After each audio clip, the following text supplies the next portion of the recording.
Welcome to Bite at a Time Books, where we read you your favorite classics one bite at a time.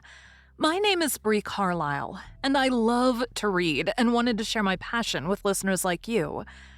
If you want to know what's coming next and get updates from me, Bree, sign up for our newsletter at biteatatimebooks.com.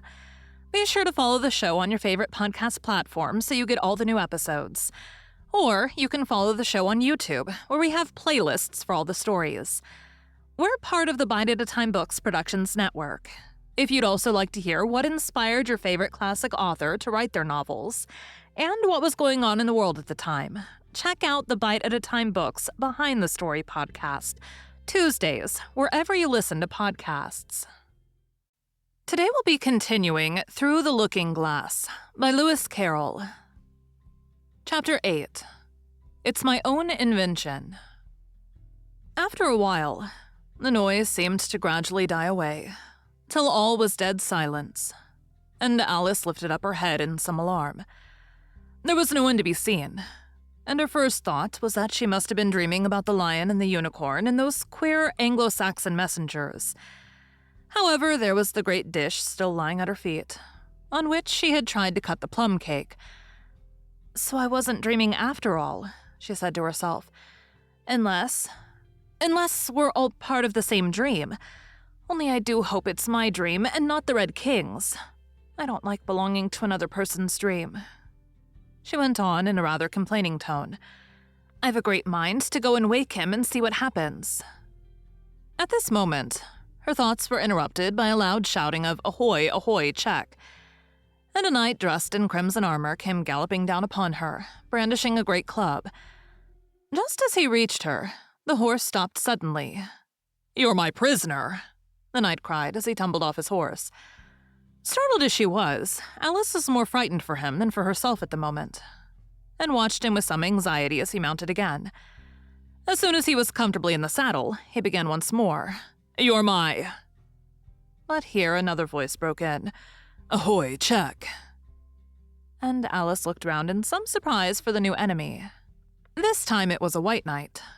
He drew up at Alice's side and tumbled off his horse just as the red knight had done. Then he got on again, and the two knights sat and looked at each other for some time without speaking. Alice looked from one to the other in some bewilderment. "She's my prisoner, you know," the red knight said at last. "Yes, but then I came and rescued her," the white knight replied. "Well, we must fight for her then," said the red knight, as he took up his helmet, which hung from the saddle and was something the shape of a horse's head, and put it on. "You will observe the rules of battle, of course," the white knight remarked, putting on his helmet too. "I always do," said the red knight. And they began banging away at each other with such fury that Alice got behind a tree to be out of the way of the blows. "I wonder now what the rules of battle are," she said to herself as she watched the fight, timidly peeping out from her hiding place. One rule seems to be that if one knight hits the other, he knocks him off his horse, and if he misses, he tumbles off himself. And another rule seems to be that they hold their clubs with their arms, as if they were Punch and Judy. What a noise they make when they tumble, just like a whole set of fire irons falling into the fender.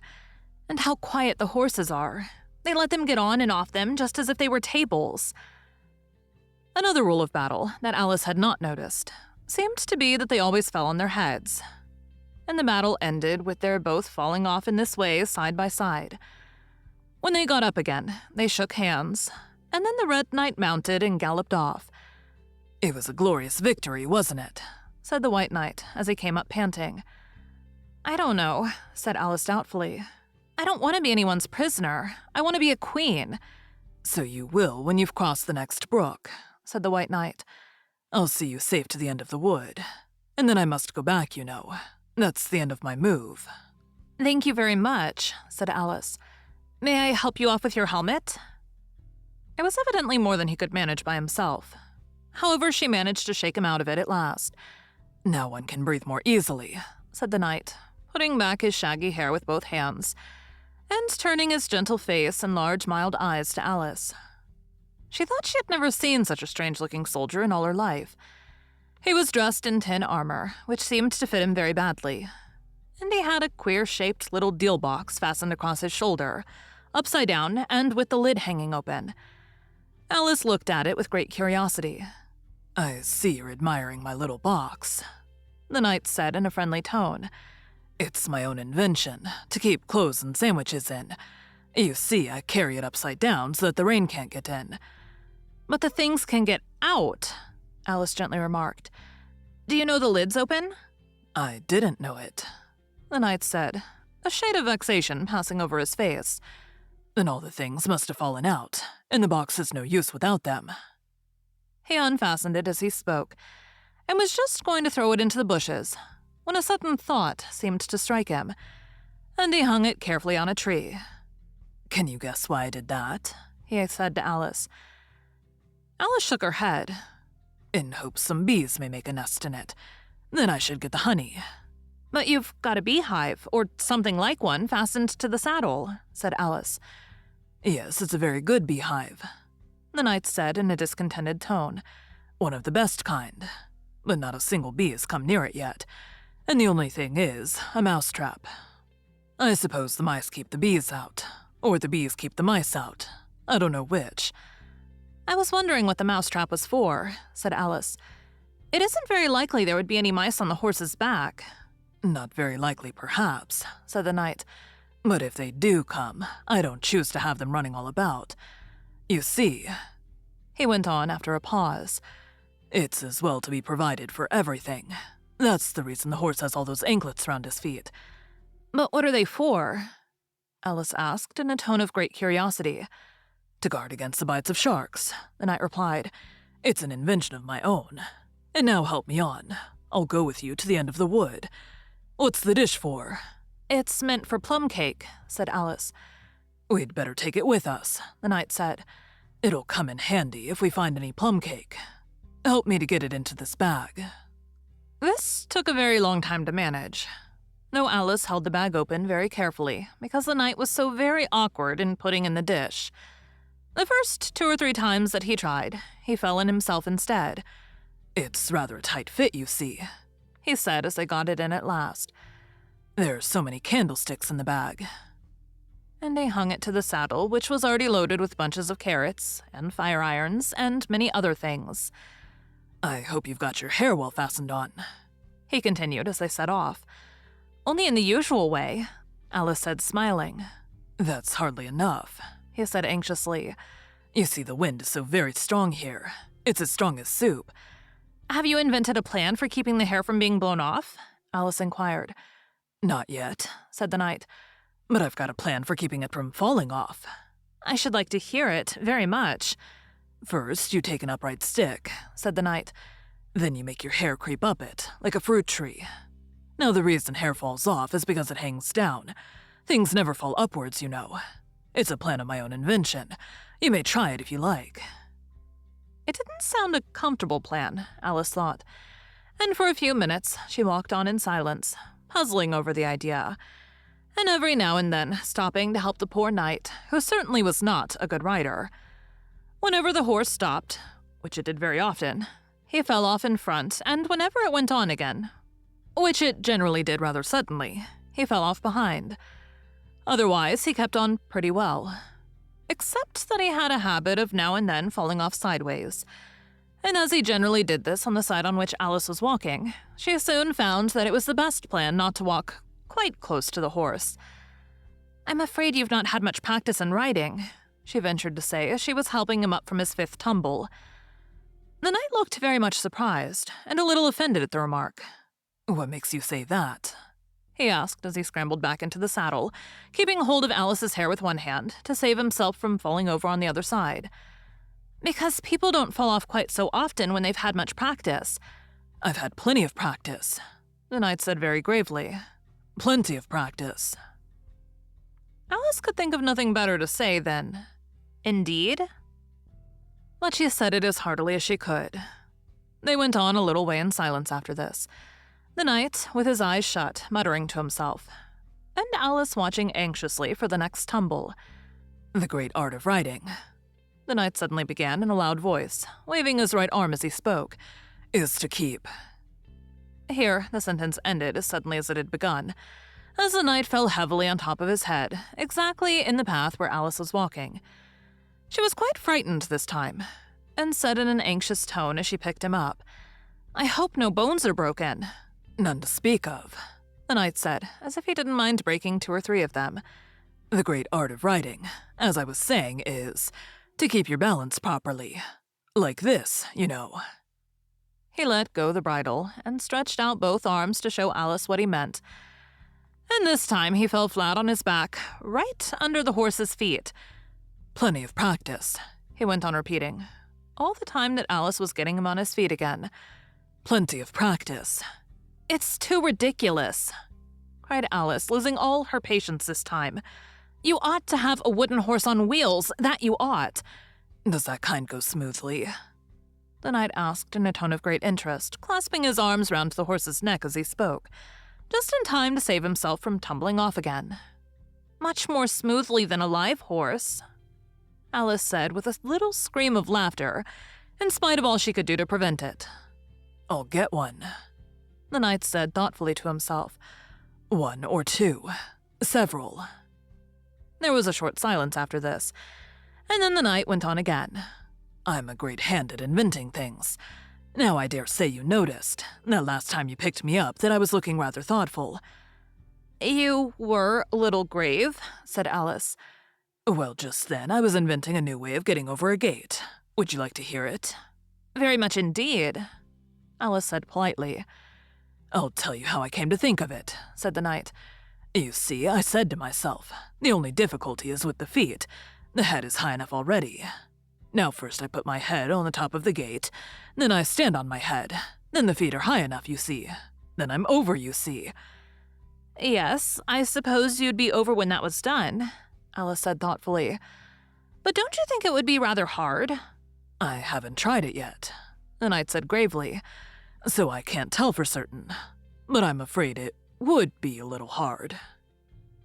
He looked so vexed at the idea that Alice changed the subject hastily. "What a curious helmet you've got," she said cheerfully. "Is that your invention too?" The knight looked down proudly at his helmet, which hung from the saddle.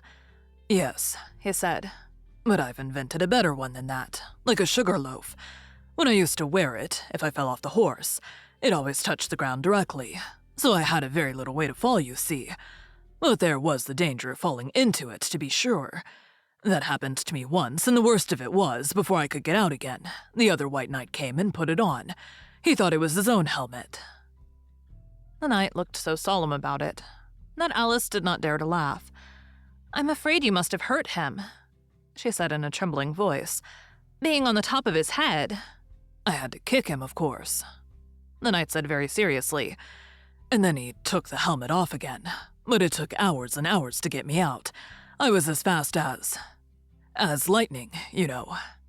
"But that's a different kind of fastness," Alice objected. The knight shook his head. "It was all kinds of fastness with me, I can assure you," he said.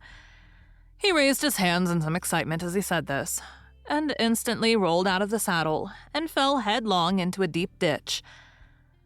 Alice ran to the side of the ditch to look for him. She was rather startled by the fall, as for some time he had kept on very well, and she was afraid that he really was hurt this time. However, though she could see nothing but the soles of his feet, she was much relieved to hear that he was talking on in his usual tone. "All kinds of fastness," he repeated. "But it was careless of him to put another man's helmet on, with the man in it too." "How can you go on talking so quietly, head downwards?" Alice asked as she dragged him out by the feet and laid him in a heap on the bank. The knight looked surprised at the question. "What does it matter where my body happens to be?" he said. "My mind goes on working all the same. In fact, the more head downwards I am, the more I keep inventing new things. Now the cleverest thing of the sort that I ever did," he went on after a pause, "was inventing a new pudding during the meat course." "In time to have it cooked for the next course?" said Alice. "Well, not the next course," the knight said in a slow, thoughtful tone. "No, certainly not the next course." "Then it would have to be the next day. I suppose you wouldn't have 2 pudding courses in one dinner." "Well, not the next day," the knight repeated as before. Not the next day, in fact," he went on, holding his head down, and his voice getting lower and lower. "I don't believe that pudding ever was cooked. In fact, I don't believe that pudding ever will be cooked. And yet it was a very clever pudding to invent." "What did you mean it to be made of?" Alice asked, hoping to cheer him up, for the poor knight seemed quite low-spirited about it. "It began with blotting paper." The knight answered with a groan. "That wouldn't be very nice, I'm afraid." "Not very nice alone," he interrupted quite eagerly. "But you've no idea what a difference it makes mixing it with other things, such as gunpowder and sealing wax. And here I must leave you." They had just come to the end of the wood. Alice could only look puzzled. She was thinking of the pudding. "You are sad," the knight said in an anxious tone. "Let me sing you a song to comfort you." "Is it very long?" Alice asked, for she had heard a good deal of poetry that day. "It's long," said the knight, "but very, very beautiful. Everybody that hears me sing it, either it brings the tears into their eyes or else—" "Or else what?" said Alice, for the knight had made a sudden pause. "Or else it doesn't, you know. The name of the song is called Haddock's Eyes." "Oh, that's the name of the song, is it?" Alice said, trying to feel interested. "No, you don't understand," the knight said, looking a little vexed. "That's what the name is called. The name really is The Aged Man." "Then I ought to have said, that's what the song is called?" Alice corrected herself. "No, you oughtn't. That's quite another thing. The song is called Ways and Means, but that's only what it's called, you know." "Well, what is the song, then?" said Alice, who by this time was completely bewildered. "I was coming to that," the knight said. "The song really is A Sitting on a Gate, and the tune's my own invention."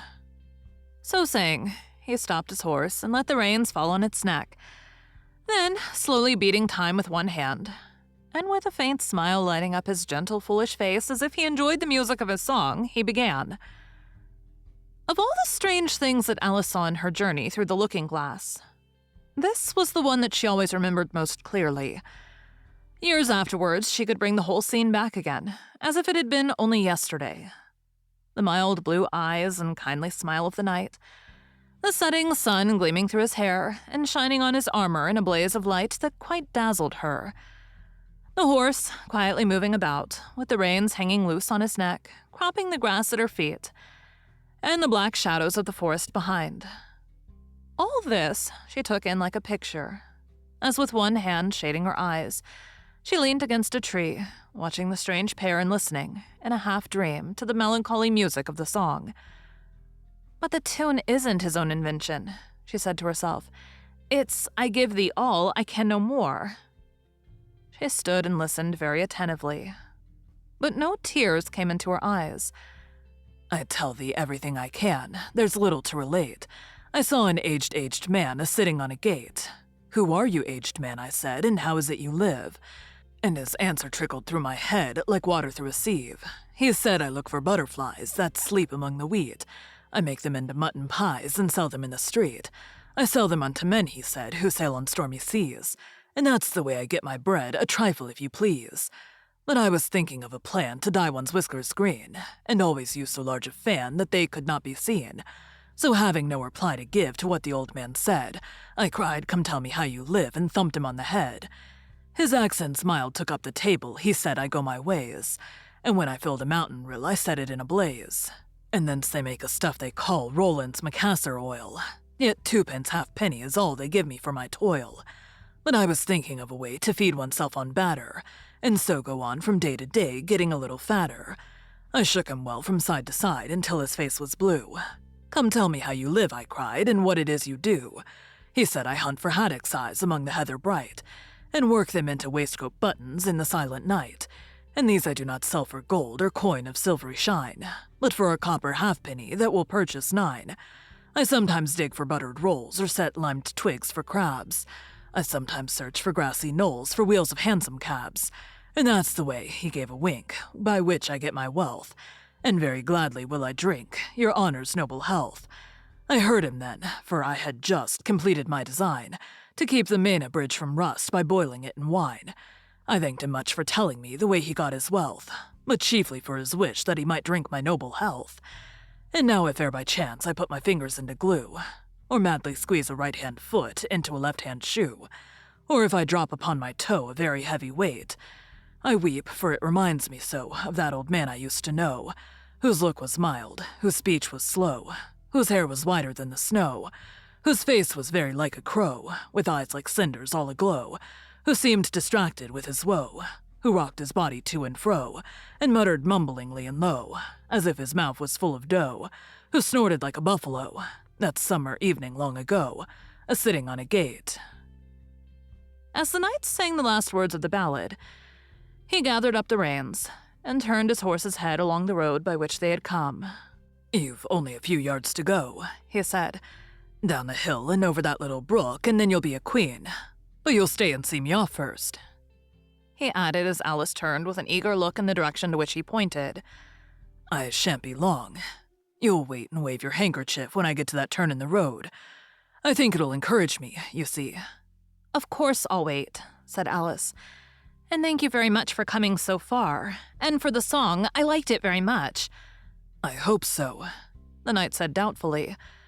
"But you didn't cry so much as I thought you would." So they shook hands, and then the knight rode slowly away into the forest.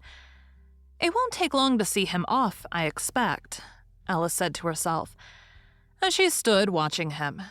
"There he goes, right on his head as usual. However, he gets on again pretty easily. That comes of having so many things hung round the horse." So she went on talking to herself as she watched the horse walking leisurely along the road, and the knight tumbling off, first on one side and then on the other. After the fourth or fifth tumble, he reached the turn, and then she waved her handkerchief to him and waited till he was out of sight. "I hope it encouraged him," she said, as she turned to run down the hill. "And now for the last brook and to be a queen. How grand it sounds." A very few steps brought her to the edge of the brook. "The 8th square at last," she cried as she bounded across, and threw herself down to rest on a lawn as soft as moss, with little flower beds dotted about it here and there. "Oh, how glad I am to get here! And what is this on my head?" she exclaimed in a tone of dismay as she put her hands up to something very heavy and fitted tight all round her head. "But how can it have got there without my knowing it?" she said to herself, as she lifted it off and set it on her lap to make out what it could possibly be. It was a golden crown. Thank you for joining Bite at a Time Books today, while we read a bite of one of your favorite classics. Again, my name is Bree Carlile, and I hope you come back tomorrow for the next bite of Through the Looking Glass. Don't forget to sign up for our newsletter at biteatatimebooks.com. You can check out the show notes or our website, biteatatimebooks.com, for the rest of the links for our show. We'd love to hear from you on social media at Bite at a Time Books.